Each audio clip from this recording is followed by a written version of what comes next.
What's happening is nature, gravity.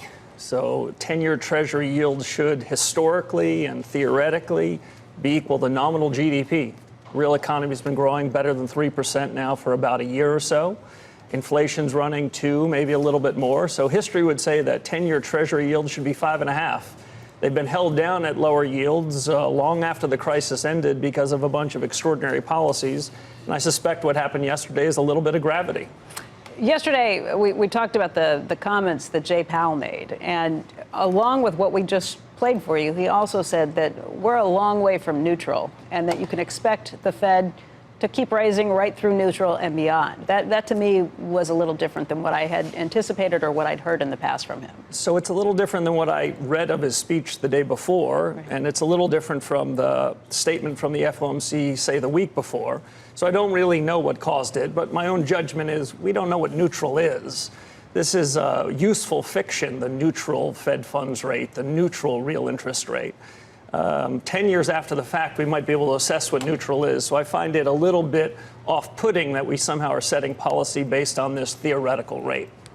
What does neutral mean? I mean, I thought maybe 3% was it. If you're growing a GDP at 3%, I kind of assumed that was neutral. But what do you think it is? So, again, we don't know. Historically, we define a neutral rate as monetary policy that is neither restrictive nor accommodative.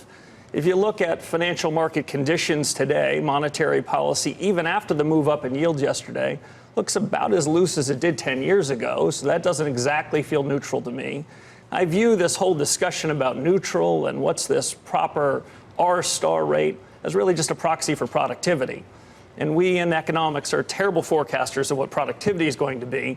So it strikes me the discussion around neutral is way overstated. And frankly, I was comforted by statements a week ago from Chairman Powell at his conference, from John Williams, that after talking about neutrality for a couple of years said, let's cast it aside. So I hope it doesn't become central to policy making. What are economists good at predicting? How things were in the last economic cycle. Yogi Berra was right.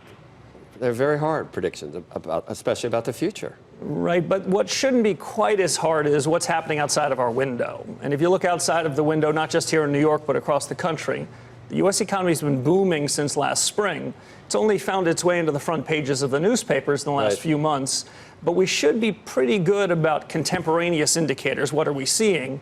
A year ago, the Fed and most forecasters said the economy this year would grow at around 1.8%. Right. Now, 9 and 12 months later, they've been mugged by the data. The latest Fed forecast says 3.1% growth this year.